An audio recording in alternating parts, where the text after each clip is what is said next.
Ladies and gentlemen, welcome to the premiere of Real Estate Drill Red. I am Kelvin Raphael, and I'm thrilled to be your guide through the world of everything real estate on this show. For the pilot show, we're kicking off things on the legal side. Come with me. Joining us on today's episode is a legal practitioner who's been in the real estate industry for years. She's none other than Barrister Yvonne. We're so delighted to have you here, Val. Thank you for having me. All right, so how do you feel being the first guest on our first ever episode? I feel so delighted. I feel honored. Thank you for having me. Thank you so much. We're honored to have you. Thank you for joining us. Okay, so the real estate market in Nigeria is booming. It's massive, and a lot of people are already investing in real estate. And we also have people who are interested in investing in real estate. Now, there are certain factors that these people need to put into consideration, Yes. especially the legal aspect.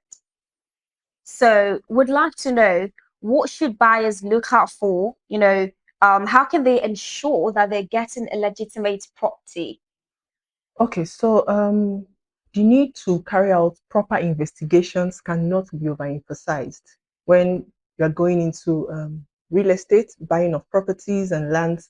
And also, first, I will say that there is need for you to request for the property documents. You need to see the documentation. So if they say the land has a C of O, you want to have an evidence showing that the land has a C of O. If they say it has a deed of assignment, you want to see it. If it has a survey plan or building approval, they should present you with them. Then these documents are usually essential for proving that your property is legally owned and authorized for development. Another factor is that you need to get the services of a legal expert. So this is a crucial step in property verification. A legal expert, by that I mean a legal practitioner, can review your property documents, do search for you, confirm the authenticity of the property, cross-check the government records to verify the property status. Again, we have another option of visiting the land registry. By that, you can inquire about the property status, confirm its title, ensure it's not a committed land or a land within water channel boundaries. Again, you might also want to engage the services of a licensed surveyor, not a surveyor, because we have a lot of unlicensed surveyors practicing, putting people into trouble. So you might want to get the service of a licensed surveyor. Through that, the surveyor will be able to know the precise boundaries of the property, whether it's being encroached on and all that. So that's it. Again, very importantly, physical inspection. Inspection. It's very okay to go over to the land and verify the status. You want to know whether it's a dry land actually. You want to know whether it's a waterlogged area. You want to know whether it's stable. You want to know what is happening within that environment. If there is any irregularity whatsoever, sometimes you have to even stay longer when you go for this inspection. I advise people to stay longer on the property. Don't be in a hurry to go. Buy some time. Just engage the person that brought you to the land in some sort of discussion. And most times, if there is an issue with the property, you may see someone trying to pull a stunt or start causing trouble in your presence. That's true. So that's it. Then finally, one of the ways to ensure that you are getting a legitimate land property is getting feedbacks from the community, the neighbors within the environment. That's the easiest way to know if the land is in dispute, and that's how to generally gather the history of the land, whether there was a previous issue with the land and government authorities. So that's it. All right, so that is an amazing point. Thank you. Okay, so they have to take all those procedures to ensure they're getting a legitimate property. Exactly. All right, so now tell us, what are some of the documents that they need to ensure that they're getting the right property? So just walk us through some common real estate documents. All right. So if someone, for instance, gets a property from, let's say, from a real estate company, at first, money is changing hands, right? So there will be a receipt. And then a contract of sale agreement follows, saying that we want to sell to you, and you, that is the buyer, wants to really buy from us. Okay. And then upon eventual, when the person finish paying, then the deed of assignment will come up. You'll be needing the deed of assignment and allocation letter together with survey plan. Okay. So the person doesn't get the deed of assignment until they complete their payment. Of course, if it's you, would you give the deed of assignment? I mean, well, of course, that's true. Okay. So that's okay. So we have first-time buyers and first-time real estate investors. Yeah. What are some of the pitfalls they should look out for? Okay, so first off is liquidity. Real estate sometimes is often considered as an illiquid product, so liquidity. Some investors oftentimes face the challenge of not being able to sell out their property quickly, so this is why I keep saying that location, you see that word location, is key in real estate investment. So with good location, it will be easy for one to sell out his or her property quickly and also have good returns on investment. So for intending buyers, always put location at the top tier of your priority list when going for property purchase. So another one is there's also the problem of fake documentation. For example, survey. So you often you find out that oftentimes when you request for documentation, example the survey, the seller might give you a survey of another location that appears too good, give you a survey. It might have the heading of the location that you're intending to buy, but the coordinates will be the coordinates of another area, and so when you carry that survey plan with the same coordinates and you go and chart it, you find out that the area is good. You get a report that it's actually good, but to avoid this, get yourself again a licensed surveyor to chart the coordinates himself. Don't rely only on the coordinates of the survey plan you are given to by the seller. All right. Another key problem here is title deficiency. Title deficiency. So most times, most properties that appear to be free lands are not entirely free. When you dig deeper, you find out that there could be a portion of the land that was marked for maybe forestry use, health usage, or consent to survey. You are saying you did your due diligence before buying the land. Did you really chart the exact portion of land you were allocated to? So it's one thing to chart the property generally, and it's another thing to chart the exact location that you were allocated. Okay. Because it might fall within those other areas that are meant for forestry use and all that. So after you've been allocated, my advice is for you to go back and chart that very portion again. You might be surprised at what you see. Another issue is buying property at an overly high cost. Overly high cost when neighbors are still selling at, let's say, it's a property that was offered to you at 80 million, whereas neighbors are still selling 45 million, 40 million.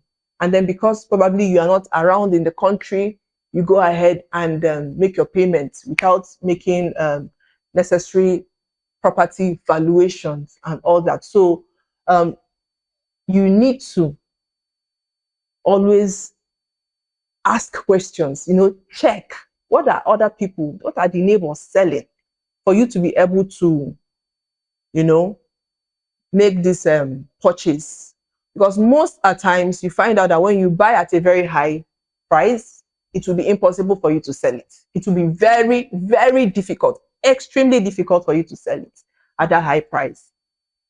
That's interesting. Yes. Okay.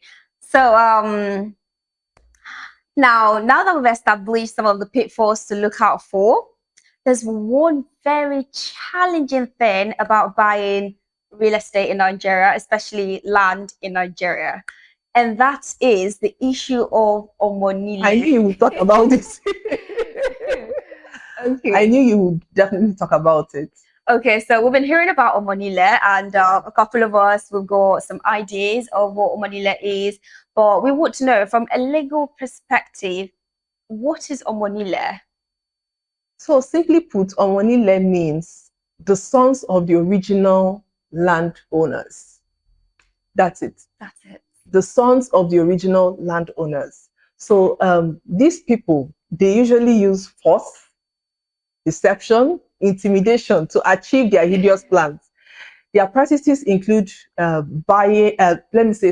selling the same parcel of land to multiple buyers and encroaching on people's lands.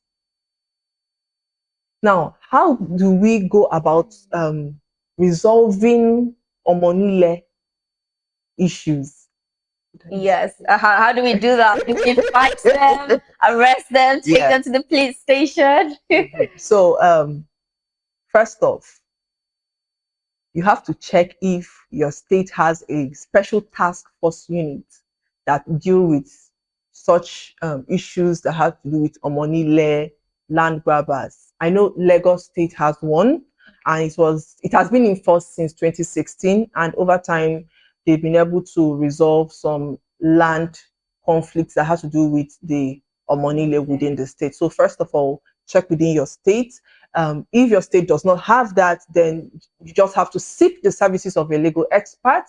Legal practitioners, they know how best to deal with such matters. They know the best approach to take when dealing with such matters. Okay, yeah. All right. So when you're having omonile issues, please do not fight them. Do not engage in physical exchange of blows. Yeah, don't do that. Exactly, because most times it has even led to loss of lives if you want to really engage them. So you don't want to do that.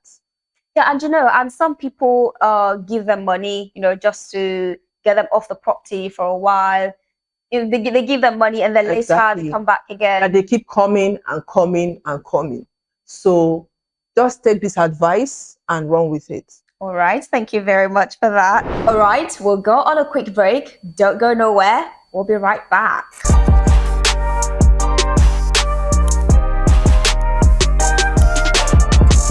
Welcome back to Red with Barrister Eva. Hey. What did you do during the break? I had coffee. Oh, I had coffee too. Hey. So we sing. Exactly. Okay, all right, so let's just proceed to the next question. All right. Okay, so how do you deal with encroachment? I mean, someone encroaching on your land, your property that you paid for. How do you deal with that? Okay, so first off, I want to understand what the term encroachment means.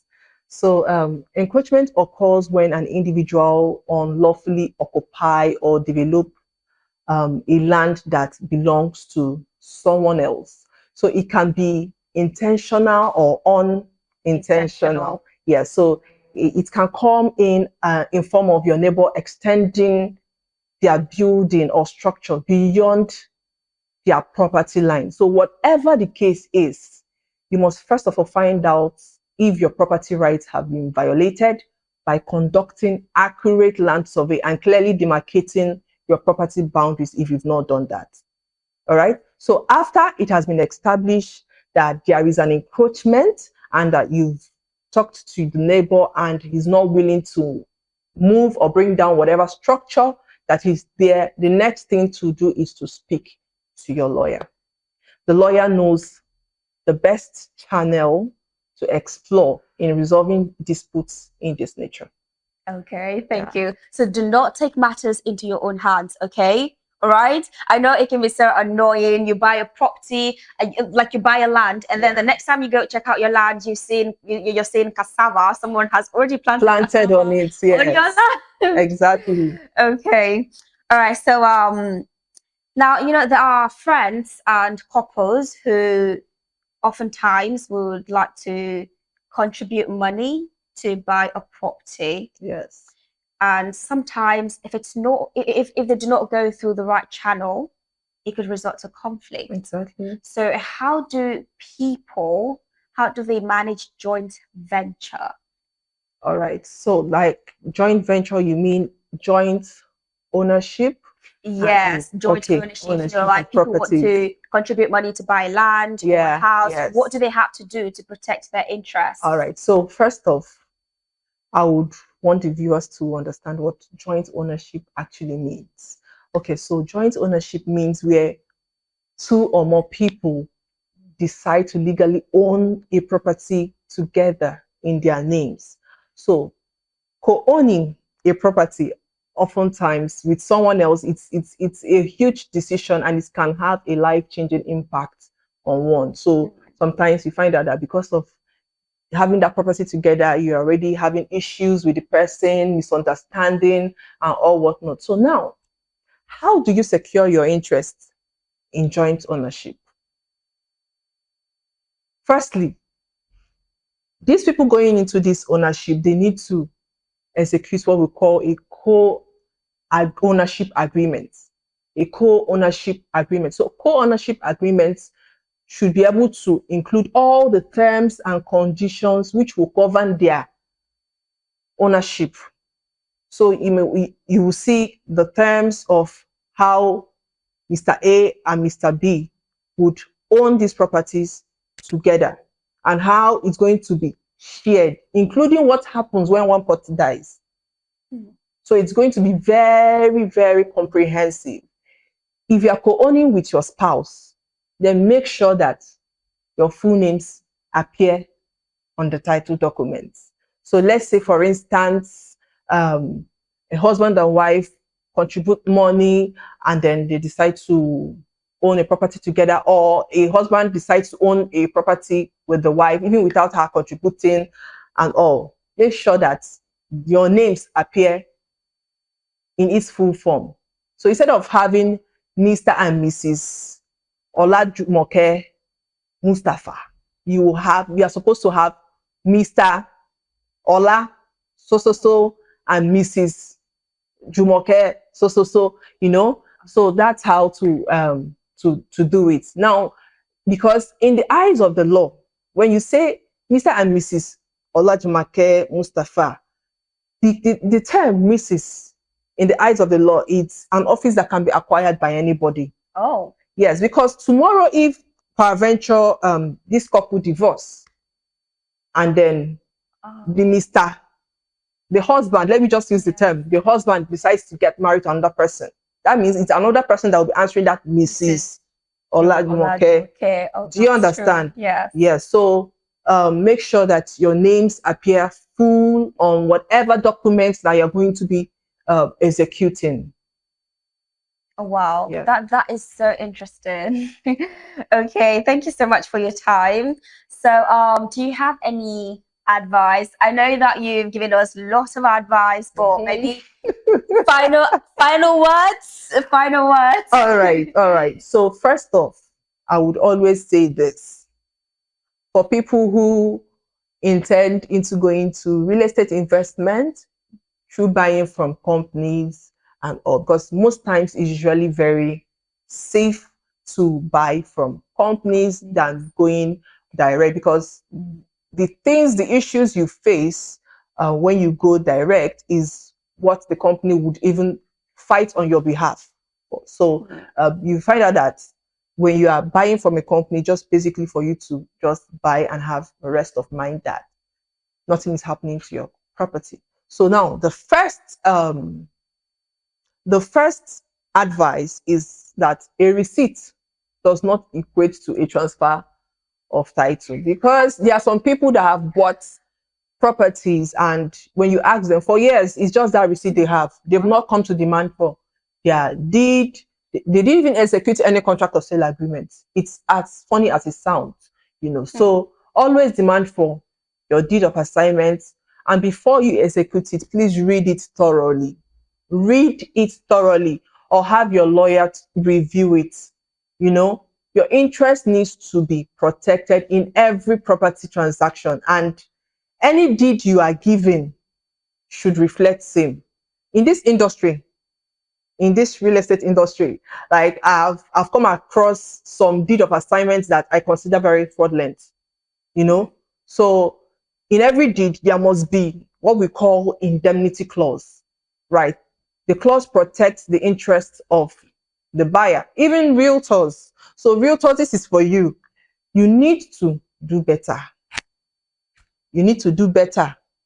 Realtors, you need to do better. Because I believe that if you are acting in the capacity of a realtor, you are representing the interest of the client. So don't just collect the client's documents and give to the client. Read it through. Before you even get to the client, read it through. The second advice is that as a real estate investor, you need to stay informed at all times. Stay educated. Stay informed.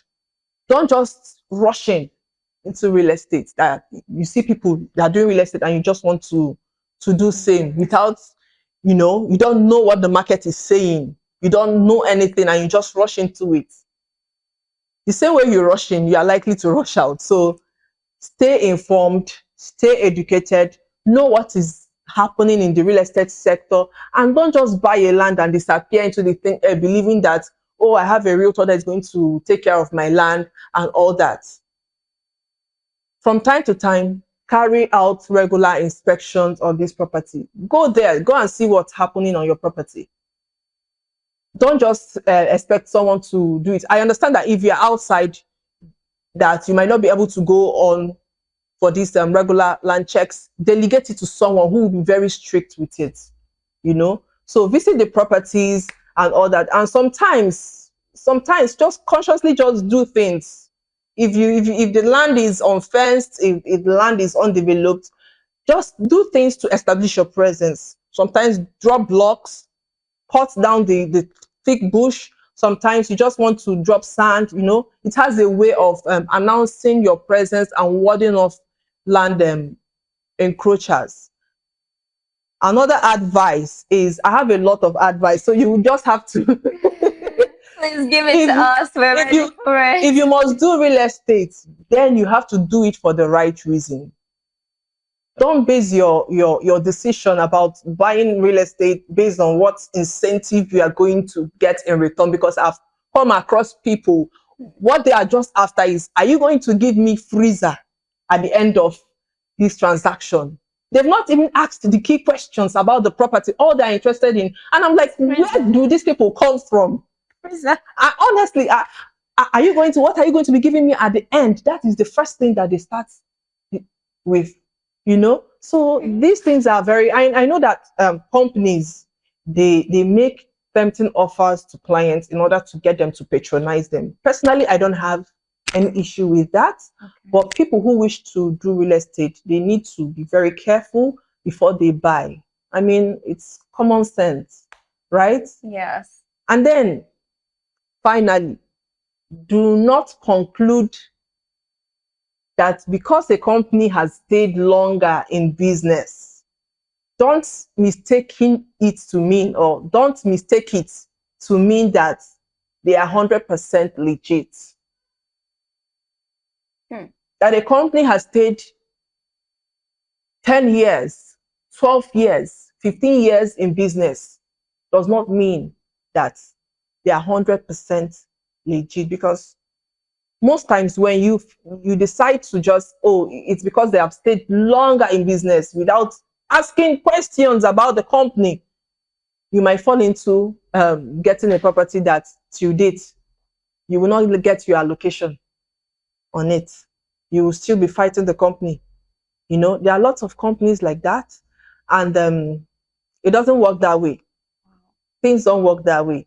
So there are great real estate firms out there that, even though they are still considered not old in the industry, but are still delivering on their projects. So that's what I have for you today. All right, thank you so much. You're It's been welcome. so exciting. A lots of knowledge. I have received wisdom. Thank you so much. Thank you so You're much. Okay, welcome. so that point, that advice where you said, uh, check out the property. Don't be so focused on what you start to get. Exactly. Yeah, I think that's very important because a lot of these real estate companies have eye-catching incentives, Exactly. and realtors just focus on incentives and do not pay more attention to the properties. To the property. Yeah, so I think that's good. You should pay more Very attention to the important. properties. Very important. Okay. Very important. Yeah. And then also for realtors as well, the same thing goes to you as a realtor. Don't focus on what you stand to get at the end of the transaction. Yes. Have you charted the property yourself? Now, I respect realtors that, first of all, ask for the property information. They just want to have the survey, and then they want to go to the site with their own surveyors to chart this property. I like it when I see people who are willing to go all out to make sure that whatever it is they're putting out there is good. So please, before you, as a realtor, before you decide to sell a property to a client, do your own due diligence as well. As the client is doing his own, you yourself must have even done your own before even bringing out that property into the market for your clients to buy. Yeah, and it also helps the realtor build credibility. Exactly. And trust. Exactly. All right, thank you so much for your time. It was such an honor to have you here. Thank you for And we having hope to have me. you some other time. Sure. Oh, I'll okay. be honored. Thanks for joining us on today's episode. Hope you gained valuable insights. I did.